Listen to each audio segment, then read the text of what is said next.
Hello जी, नमस्कार। आपका साथी गोलू कश्यप।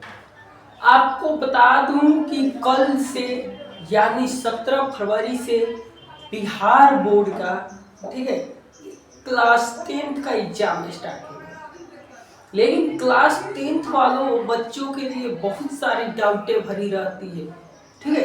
इसी डाउट को इस वीडियो में कंप्लीट करते हैं। सबसे पहला बात करते हैं एग्जाम सेंटर पर आपको क्या लेकर जाना है। नंबर 1 है कि एग्जाम सेंटर पर आपको आपके स्कूल से मिला हुआ एडमिट कार्ड लेकर जाना है, जिस पर मुहर लगाया गया, ठीक है। सर्वप्रथम इस बात को ध्यान देना चाहिए आप लोगों को कि जिस पर मुहर लगा है वही एडमिट कार्ड जाना चाहिए। इसके साथ एक डॉक्यूमेंट जरूर लेकर जाए, जैसे आधार कार्ड, पैन कार्ड या वोटर कार्ड, ठीक है। साथ में आपको बहुत लोगों को डाउट होगा कि सर स्टूडेंट का औजार, ठीक है, स्टूडेंट का हजारों औजार होते हैं, लेकिन उसमें से क्या क्या लेकर जाना चाहिए, जैसे कॉपी किताब, रीडिंग पास या पेन पेंसिल, इस तरह के क्या लेकर जाना चाहिए। सबसे पहला टॉपिक कि आपको कोई भी पेन लेकर जाना है यानी कलम लेकर जाना है तो ध्यान होना चाहिए कि वे बॉल पेन होना चाहिए, ठीक है, यानी जेल पेन नहीं होना चाहिए।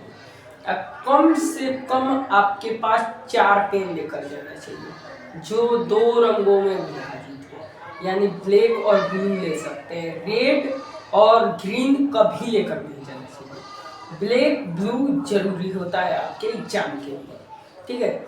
वो आपको मतलब 2 ब्लू पेन ले लिए, एक ब्लैक लिए, या 2 ब्लैक ले लिए, या 3 ब्लू ले लिए, एक ब्लैक ले लिए। इस तरह से मिक्स करके कम से कम 4 पेन एग्जाम हॉल में जरूर ही लेकर जाना चाहिए, क्योंकि एक पेन अगर आपको धोखा दे दिया तो दूसरे से अपना काम चलाएगा। साथ में एक पेंसिल लेकर जाना चाहिए, पेंसिल, उसके साथ एक कटर, रबर साथ में जरूरी होता है। एक स्केल आप लेकर जा सकते हैं। इतना एग्जाम हॉल में जरूर लेकर जाना चाहिए। इसके साथ में क्या लेकर जाना चाहिए, तो कोई भी चीट करना हो तो इसके लिए आपको सावधानियां बरतना चाहिए। बाद में बताते हैं कि चीट कैसे लेकर जाना चाहिए, ठीक है। चलिए इसके बाद बात कर लेते हैं कि और क्या चाहिए, इम्पोर्टेंस। अब अगला टॉपिक है कि हमें जान लिया इस टॉपिक में, 2 टॉपिक्स में, कि कौन कौन सा डॉक्यूमेंट लगता है, साथ में क्या क्या लेकर जाए, किस प्रकार से कलम पेंसिल वगैरह वगैरह लेकर जाते हैं, ये जान लिया आपने। इसके अगले टॉपिक्स में बात करते हैं कि आपको कितने प्रश्न आएंगे। तो बाबू साइंस, सोशल साइंस, 2 सब्जेक्ट में आपको 80 ऑब्जेक्टिव कर प्रश्न पूछे जाएंगे। ऑब्जेक्टिव के मतलब होता है MCQ, ऑब्जेक्टिव, यानी इसका हिंदी में बात कर लें तो बहुविकल्पीय प्रश्न, जिसमें 4 ऑप्शन होंगे। 4 ऑप्शन होंगे, एक ऑप्शन का आपको चूज करना होता है, टिक करना होता है। ये बाबू साइंस, सोशल साइंस में 80 क्वेश्चन पूछे जाएंगे, और हिंदी, इंग्लिश, मैथ, संस्कृत, ठीक है। इन सब्जेक्ट में आपको कम से कम 100 क्वेश्चन पूछे जाएंगे, जिसमें आपको 50 क्वेश्चन करना है। साइंस या सोशल साइंस में 40 क्वेश्चन, ठीक है। इसके अलावा लघु उत्तरीय, यानी 50 नंबर का लघु मतलब लिखित होता है, 50 नंबर का जो होता है MCQ होता है।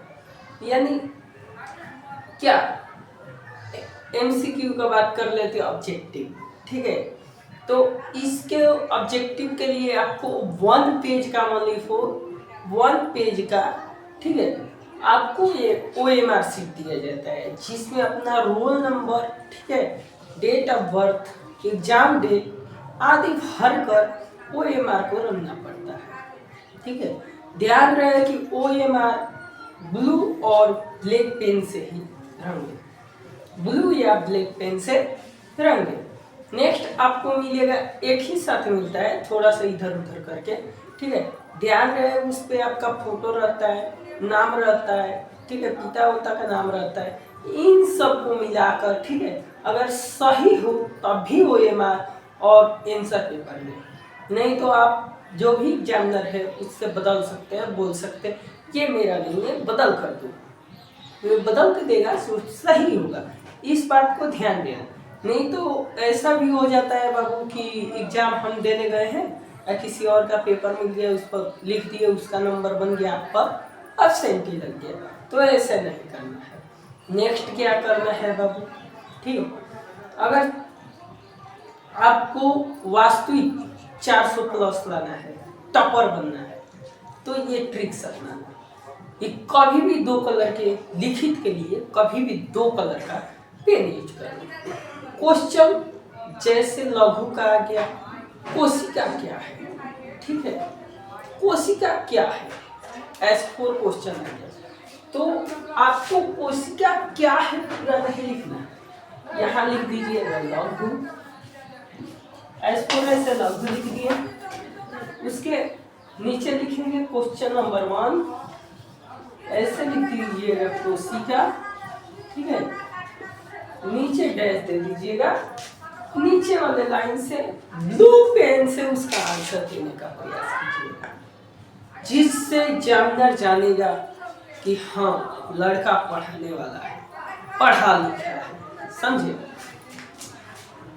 इससे लगेगा कि हाँ सजा कर लिखा है। कभी भी सुनहरे राइटिंग लिखिएगा, सुनहरे राइटिंग में जरूर लिखिए, साथ में जो भी अक्षर लिखा है वे गलत हो, जैसे ये कोशिका, कोशिका समझिए हम ऐसे गलत लिखेंगे, तो इसको नहीं है कि ऐसा भांग दे दिए, भांगे में नहीं जाना, सुनहरे राइटिंग आपको बिगड़ जाएगी। इसको उसी पेन से 2 लाइन से कट कर दीजिएगा सीधा सीधा, जिससे लगे कि हाँ बेचारा लिखा था सही लेकिन गलत हो गया तो उसको काट दिया है, तो एग्जामिनर नंबर नहीं कटेगा। जो भी बात लिखना सुनहरे और साफ लिखना, सुनहरे राइटिंग में अक्षर में बैठा, ठीक है, जिससे एग्जामिनर का देख कर कलेजा दहल जाए कि हाँ बेचारा पढ़ने लिखने वाला बच्चा है, इसको नंबर दो, पास करो।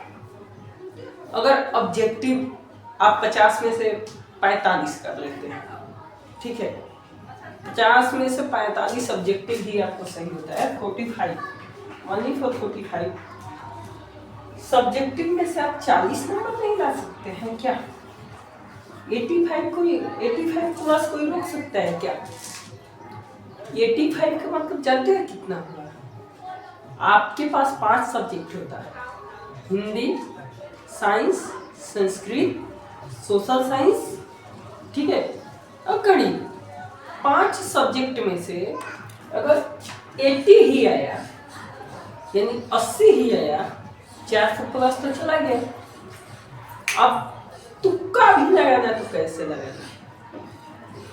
सब्जेक्टिव में अगर तुक्का लगाना तो कैसे लगाना? देखिए, सबसे पहले ध्यान देना, जो भी क्वेश्चन याद हो, ठीक है, सबसे पहले धर धर धर धर धर धर धर धर लिख दी, एकदम रफ्तार ऐसा होना चाहिए कि बगल के लड़के दहल जाएंगे। ऐसा आपको कभी भी नहीं करना है, भैया मुझे दिखाओ, दूसरे से कहोगे तो वे इम्प्रेस हो जाएगा, वे भाव खाने लगेगा, आपको दिखाएगा नहीं। इसीलिए जो क्वेश्चन याद है धर धर लिख देना, तो तेजी में, बगल वाला देखेगा चौंक जाएगा, पढ़ा लिखा बंदा लगता है, इसको सम्मान करो, ठीक है, कहेगा आपसे, वही खुद कहेगा भैया हमको आप बताइए, मैं भी आपको, यानी आपको आंसर देने का रफ्तार बढ़ाना है, तभी तो 400 प्लस लाना है, टप्पर बन जाना है। अनपढ़ भी होगा पास, इसकी गारंटी है। अगर ये टिप्स लिया अपना तो अनपढ़ भी होगा पास, इसमें 2 राय नहीं, ठीक है। अब बात कर लेते हैं क्या इन सभी बातों को मद्देनजर रखते हुए मैंने इतना बात बताया। आपके हुए सब डाउट पूरे, लेकिन ये भी तो कहिएगा कि सर बोले थे कि हम चीट के बारे में बताएंगे कि चीट कैसे करेंगे। धन्यवाद बच्चों, मैंने आप लोगों ने मुझे याद दिलाया कि चीट कैसे करेंगे। तो इसके लिए एक शायरी के रूप में बोलते हैं, एग्जाम सेंटर पर जाइएगा तो कभी भी उससे बोलना है कि तू जितना चीट चेक करबो उससे हम भागल ना। क्या बाबू, कि तू जितना चीट चेक करबो वो खातिर हम भागल ना होंगे। ऐसा जगह चीट हम छिपैले बनी कि तहार मशीन फेल हो जाई, हम संतोष पागल ना। समझे? संतोष पागल की तरफ कोई बेल्ट ना, कोई इधर कोई इधर मत छिपाना। ऐसे तुक्के लगाना कि मशीन भी फेल हो जाए। दोबारा से कि तू कितना चीट चेक करबो तारा से चीट ना पकड़ाई, ठीक? वो खातिर हम भागल ना हम। तू कितना चीट कर लो, चेक कर लो, वो खातिर भागल ना हमी, ठीक? आ तहार मशीन भले फेल हो जाई लेकिन हमार चीट ना पकड़ाई, हम संतोष पागल ना। समझ? इस प्रकार से आपको इस एग्जामिनर से बोलना है। एग्जामिनर एकदम चौंक जाएगा। आपको डरना नहीं है मेरे प्यारे भाई बहन, आपको बिल्कुल डरना नहीं। डर गए तो मर गए, समझिए, डर गए जो मर गया, ठीक है? तो उससे डरना नहीं है, एकदम इम्प्रेस होकर उससे लड़ना है, डरना नहीं। नेक्स्ट बात कर लेते हैं कि एग्जाम सेंटर पर आपको कब पहुंचना है। तो इस एग्जाम सेंटर पर आप अगर 9 बजे से एग्जाम का एंट्री है, 8:30 में पहुंचे, क्योंकि वहाँ जाने के बाद जो भी पेपर लीक्स होते हैं वे लोगों के पास आ जाते हैं, ठीक है? तो आपको प्रश्न मिल सकते हैं, किसी से बोलिए भैया हमको भी दिखाओ, भैया हमको भी दिखाओ, थोड़ा सा प्रश्न मिल गया, 10-20 सब्जेक्टिव बनकर, ठीक है?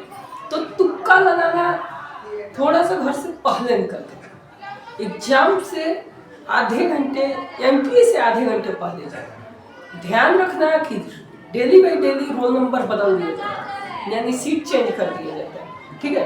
तो ध्यान से देखकर अपने सीट पर ही बैठना है और सही कॉपी को भरना है, ठीक है? आपकी बात, ठीक है, 450 पर, ठीक है? यानी बिहार टॉपर का रिकॉर्ड बनाओ, ठीक है? मिलते हैं नेक्स्ट वीडियो में आपकी मोटिवेशन के लिए। तब तक के लिए जय हिंद।